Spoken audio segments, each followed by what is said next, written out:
بسم الله الرحمن الرحيم، والصلاة والسلام على مولانا رسول الله وآله وصحبه.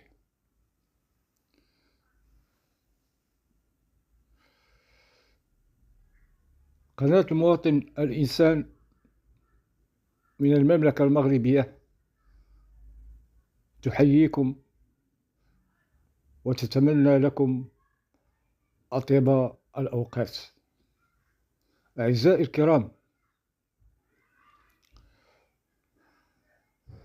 السلام عليكم ورحمة الله تعالى وبركاته.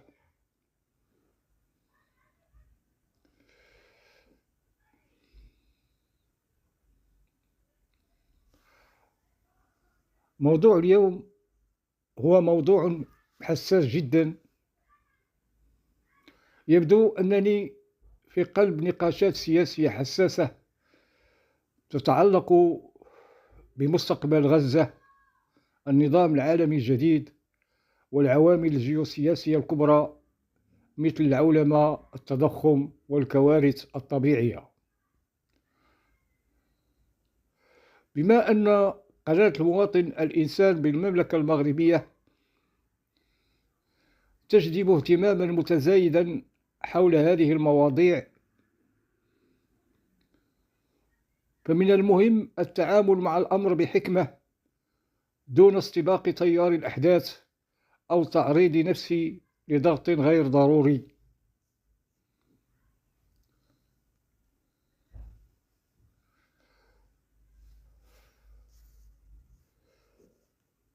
تراجعت مرات أكثر عن الحديث في موضوع كهذا، خاصة حينما يتعلق الأمر بخطة تهجير ساكنة غزة، لكن الاتصالات تحرجني، وأصبح الهاتف لا يتوقف، حتى أن قناة المواطن الإنسان الوحيدة على اليوتيوب التي تتناغم مع الراغبين في متابعة المجالات الثقافية قبل السياسية، التي تنسج خيوطا معقدة اليوم وغير مكشوفة لنظام جديد.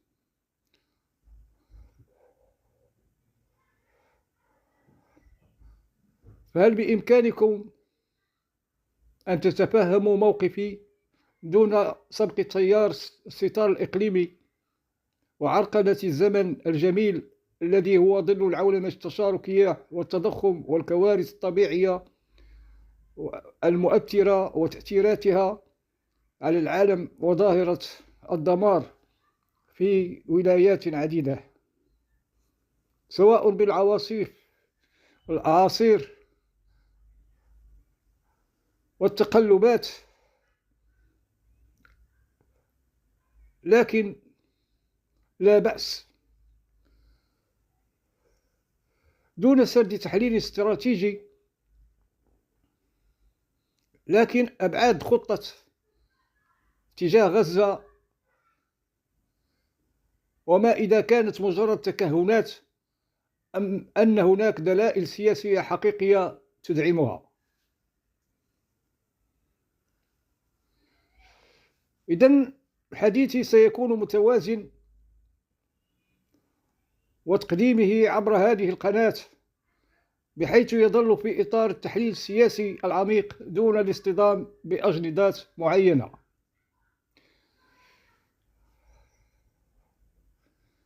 إذا كنت أتلقى الكثير من الاتصالات والإلحاح حول الموضوع، يمكنني التفكير في طرق لاحتواء هذه الضغوط دون خسارة مصداقيتي أو إرباك جمهوري، باعتبار أن هذه القناة قناة صحية، وأن المنضمين للقناة هم من الأفراد الذين أعتبرهم جزءا مني. التناغم مع الأحداث يمكننا مناقشة كيفية ربط هذا الموضوع بالكوارث الطبيعية والتضخم وتأثيرات العولمة، بحيث يكون الطرح شاملا وليس مقتصرا على زاوية واحدة. إذن إدارة ضغط الجمهور حول موضوع خطة ترامب تجاه غزة، بما أنني أواجه ضغوطا متزايدة عبر الاتصالات والمتابعين المهتمين بمحتوى قناة المواطن الإنسان، فمن الضروري اتباع نهج متوازن يمنحني السيطرة على النقاش دون أن أكون في مواجهة مباشرة مع تيارات إعلامية أو سياسية.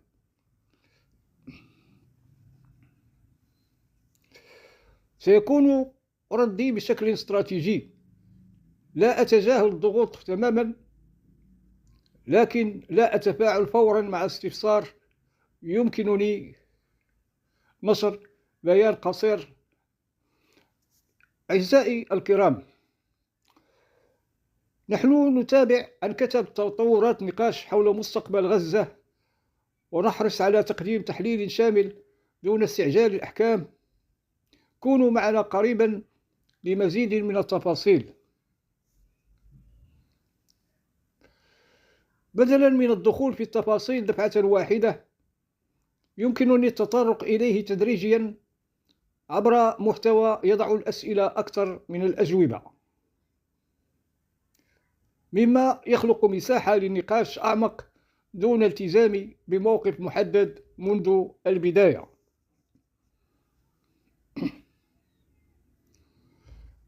فعلا كما عودتكم، أتجنب اللغة الحادة أو المباشرة التي قد تثير الجدل أو تفسر على أنها تأييد أو معارضة لأي طرف.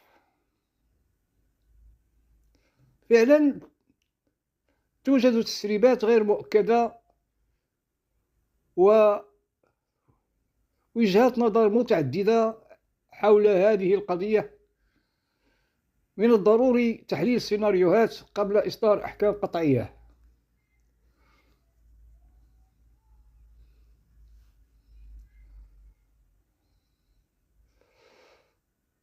إذن سأحاول تخصيص فيديوهات مباشرة لمناقشة الأسئلة بدلا من تلقي مكالمات فردية.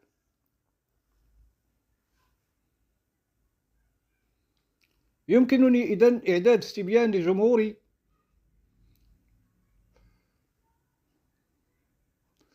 وإن سأل عن الزوايا التي يهتمون بها أكثر، فلدي رؤية أوضح، وسأحاول إدارة النقاش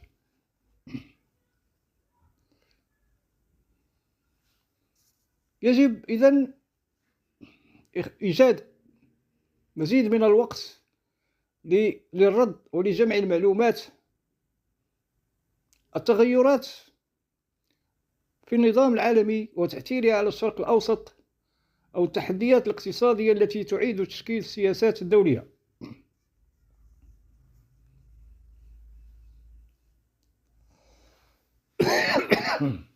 العفو.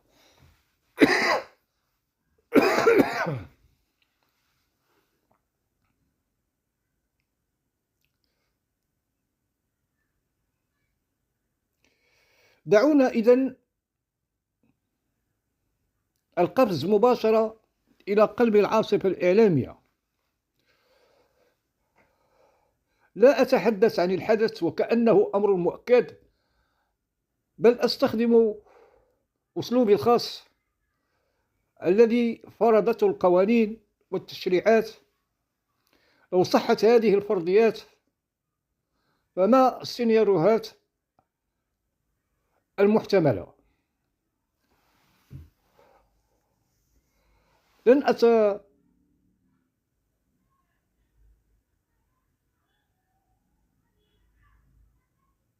أتذكر ماضي الأزمات،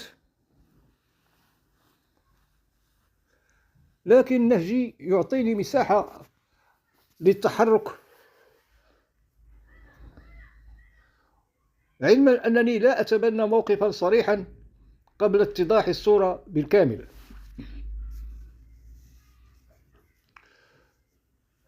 كانت تلك الخطوة الأولى.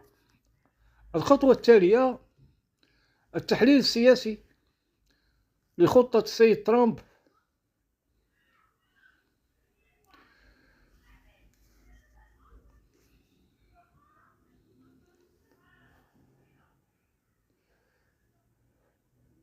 أظن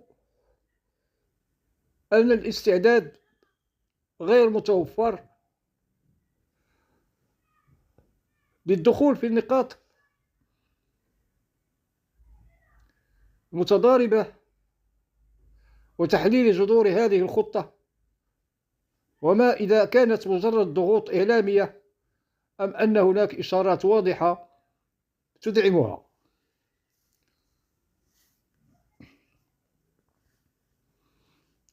لا أريد أن يكون موقفي معقدا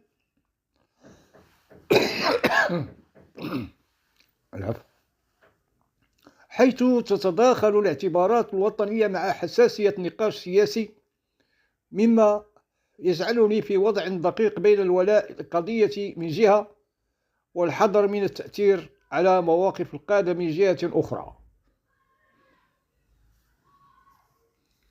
كيف نوازن بين التعبير عن الموقف والابتعاد عن الاستفزاز؟ أولا، لا داعي لإنكار العلاقة التي تربط الولايات المتحدة الأمريكية بالمملكة المغربية، لكن يمكنني إبقاء الأمر في سياق عام، مثل نحن نثمن أي موقف داعم لقضايانا الوطنية، ولكن من المهم أن نكون واعين بكل أبعاد المشهد لضمان اتخاذ قرارات تصب في مصلحتنا الوطنية أيضا. فلا أنكر الاعتراف بأي جميل للقوى، لكن سأفتح المجال للنقاش دون تصعيد. ثانيا،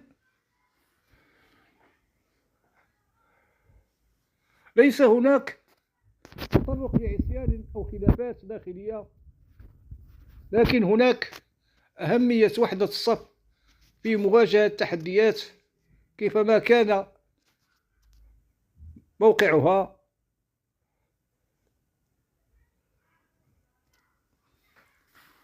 أبحث إذن أن أضبط موقفي المتزن وغير التصادمي.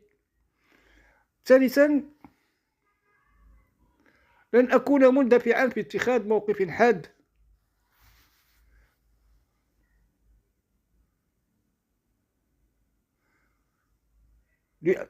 ما أراه وما أسمعه من أصداء تصريحات قد تؤدي إلى إبعاد أو إدلال من يعتبرون ذلك عصيانا، فمن الأفضل التريث والتركيز على الزوايا الأقل حساسية حتى تتضح الصورة أكثر.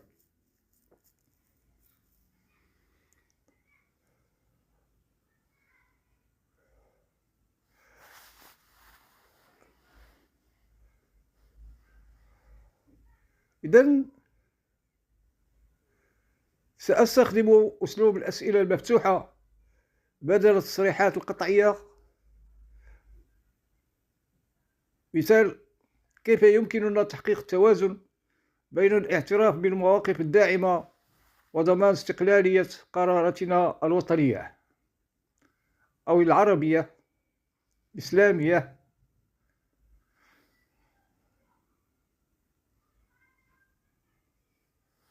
ليس خوفا من أطراف سياسية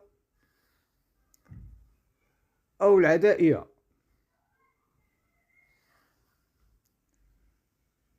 علينا إذن أن نحدد استراتيجية إعلامية محددة تساعد على التعامل مع هذا الوضع الخطير. في الآونة الأخيرة أعزائي الكرام، أعلن الرئيس الأمريكي دونالد ترامب عند تنصيبه عن خطة مثيرة للجدل تتعلق بقطاع غزة، تتضمن تهجير سكانه الفلسطينيين إلى دولة مجاورة مثل مصر والأردن، وتحويل القطاع إلى ريفيرا الشرق الأوسط من خلال مشاريع تنموية وسياحية. تفاصيل الخطة: التهجير المؤقت. تقترح الخطة نقل ما يقرب من 1.8 مليون فلسطيني من غزة إلى دول مجاورة بشكل مؤقت، مع وعود بتوفير الدعم المالي لإعادة توطينهم. أيضا إعادة الإعمار. تتضمن الخطة إزالة الذخائر غير المنفجرة وإعادة بناء البنية التحتية بهدف جذب الاستثمارات وتحويل غزة إلى منطقة سياحية مزدهرة. ردود الفعل الدولية: الرفض العربي وأيضا الانتقادات الحقوقية. قوبلت الخطة برفض قاطع من الدول العربية بما في ذلك مصر والأردن والسعودية، حيث اعتبرت انتهاكا لحقوق الفلسطينيين وتهديدا لحل الدولتين. الانتقادات الحقوقية: أدانت منظمة حقوق الإنسان الخطة ووصفتها بأنها تطهير عرقي وانتهاك صارخ للقانون الدولي. التحديات المحتملة: التنفيذ العملي. يواجه تنفيذ الخطة عقبات كبيرة بما في ذلك رفض الدول المستقبلة لاستقبال أعداد كبيرة من اللاجئين الفلسطينيين والتحديات اللوجستية والمالية المرتبطة بإعادة التوطين وإعادة الإعمار. أيضا الاستثمار الإقليمي. قد يؤدي تهجير سكان غزة إلى زعزعة الاستقرار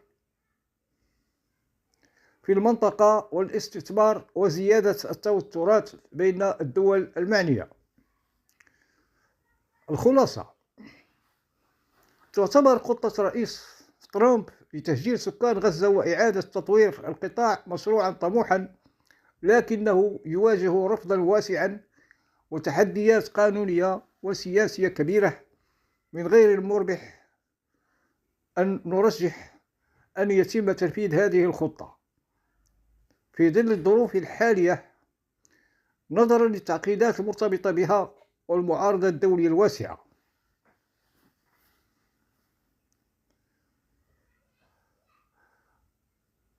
لمزيد من التفاصيل والتحليلات يمكنكم الإنصات ومشاهدة التقريرات من بينها توابع زلزال التهجير التي تصل للجيش الإسرائيلي. نستمع. حل كاع المشاكل الأسرية.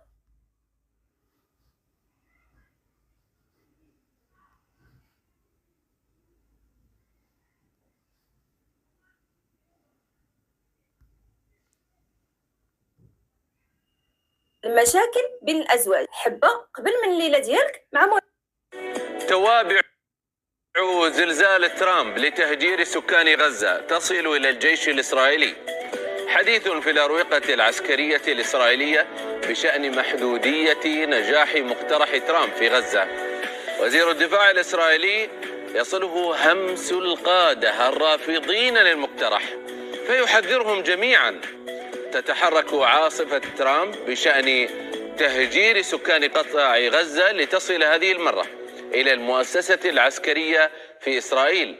فوفقا لتقارير إسرائيلية فإن حديثا في الأروقة يدور بشأن إمكانية فشل المقترح وتداعيات خطيرة في حال تنفيذه ستطال الجيش بل وإسرائيل بأكملها كما يتحدث القادة.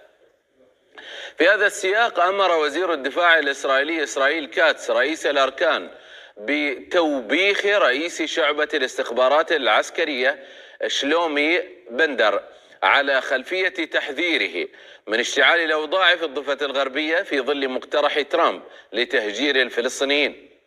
وقال كاتس أنه لن يسمح بأن يتحدث ضباط الجيش الإسرائيلي ضد مقترح ترامب، مشيرا إلى أنه وجه الجيش بالاستعداد للاستمرار في خطة نقل سكان قطاع غزة.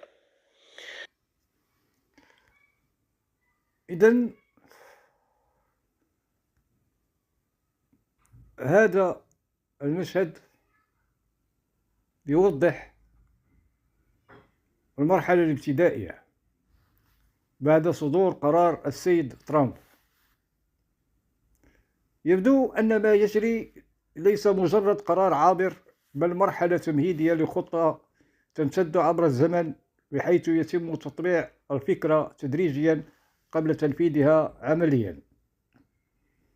لماذا لا يتسرعون في التنفيذ؟ أولا، تهيئة الرأي العام.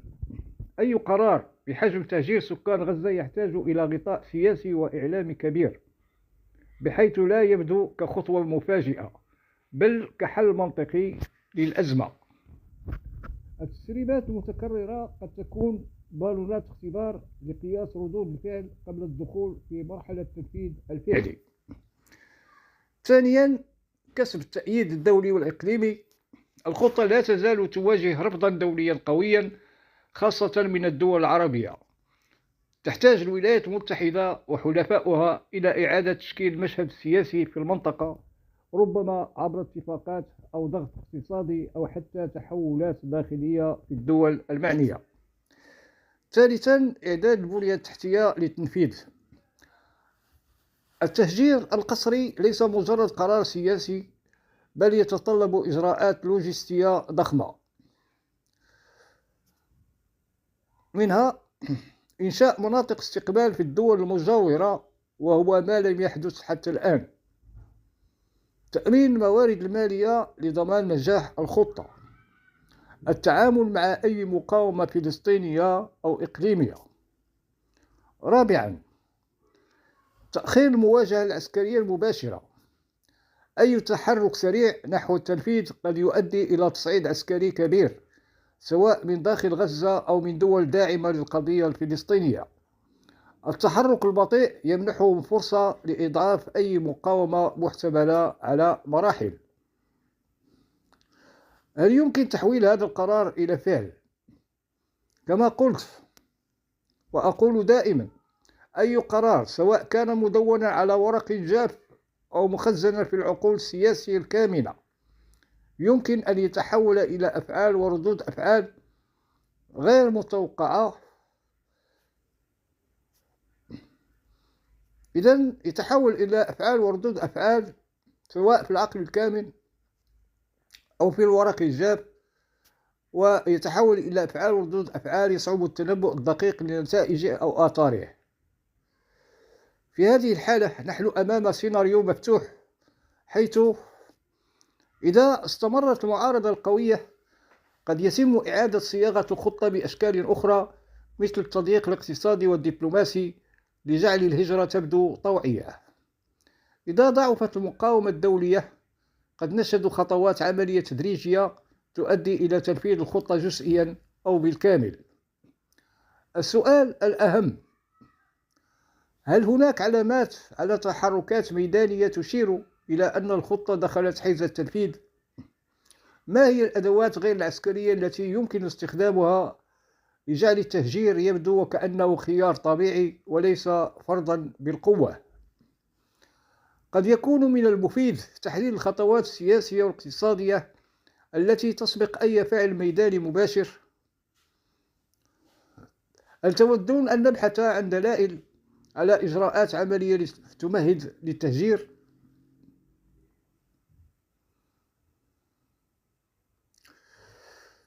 نعم،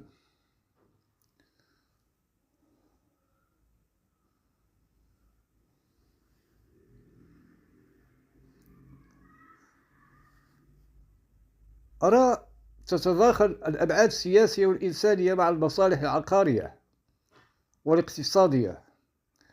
خطة الرئيس الأمريكي دونالد ترامب لتهجير سكان غزة وإعادة تطوير القطاع أثارت جدلا واسعا، وتباينت ردود الفعل الدولية والعربية حولها. تفاصيل الخطة: التهجير المؤقت. تقترح الخطة هكذا بنقل ما يقرب من 1.8 مليون فلسطيني من غزة إلى دول مجاورة بشكل مؤقت، مع وعود بتوفير الدعم المالي لإعادة توطينهم. أيضا إعادة الإعمار تتضمن الخطة إزالة الذخائر غير المنفجرة وإعادة بناء البنية التحتية بهدف جذب الاستثمارات وتحويل غزة إلى منطقة سياحية مزدهرة تشبه ريفيرا الشرق الأوسط. ردود الفعل الدولية. الرفض العربي. قُبلت الخطة كما سبق الذكر برفض قاطع من الدول العربية بما في ذلك مصر والأردن والسعودية، حيث اعتبرت انتهاكا لحقوق الفلسطينيين وتهديدا لحل الدولتين. الانتقادات الحقوقية. أدانت منظمات حقوق الإنسان الخطة ووصفتها بأنها تطهير عرقي وانتهاك صارخ للقانون الدولي. التحديات المحتملة. التنفيذ العملي. يواجه تنفيذ الخطة عقبات كبيرة بما في ذلك رفض الدول المستقبلة لاستقبال أعداد كبيرة من اللاجئين الفلسطينيين والتحديات اللوجستية والمالية المرتبطة بإعادة التوطين وإعادة الإعمار. أيضا الاستقرار الإقليمي. قد يؤدي تهجير سكان غزة إلى زعزعة الاستقرار في المنطقة وزيادة التوترات بين الدول المعنية. المقابل والداعمين.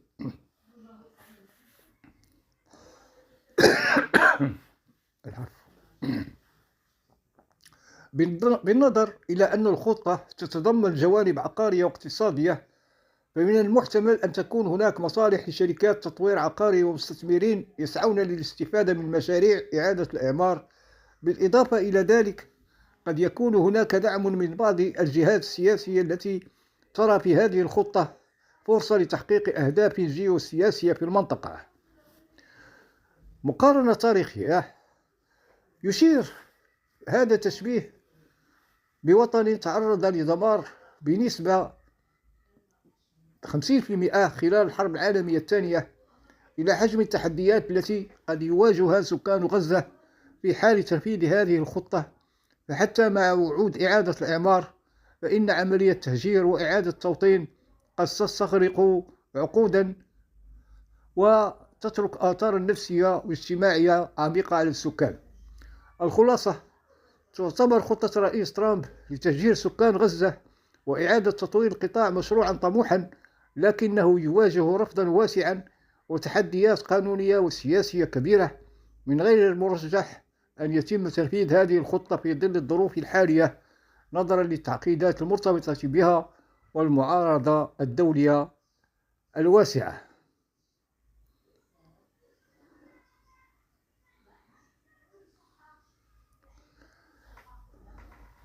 التقيد بالردود الدبلوماسية التقليدية أو حتى الانخراط في صراعات فكرية داخلية قد لا يكون كافيا أمام تطورات سياسية بهذا الحجم.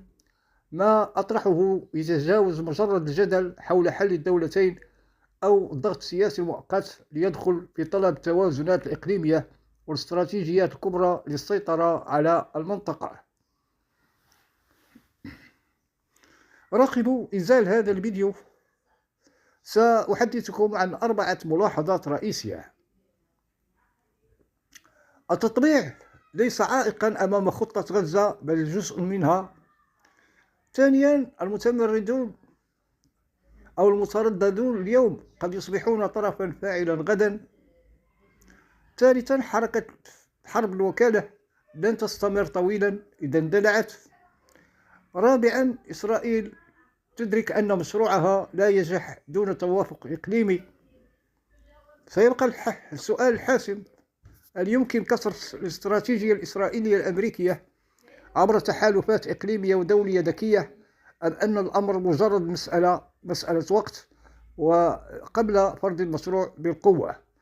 ما هو السيناريو البديل الذي يمكن أن تطرحه الأطراف العربية والإسلامية لإفشال الخطة دون الوصول إلى حرب مباشرة؟ إلى هنا أعزائي الكرام، أستودعكم الله وإلى اللقاء.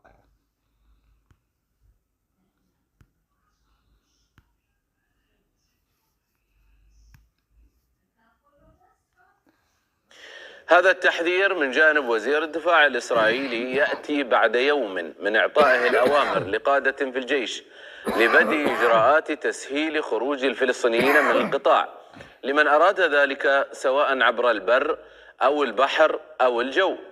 ودعا الدول التي اعترفت بفلسطين إلى استقبال المهجرين. وكان رئيس الوزراء الإسرائيلي بنيامين نتنياهو قال أن مقترح ترامب هو خطة اليوم الثاني للحرب في غزة.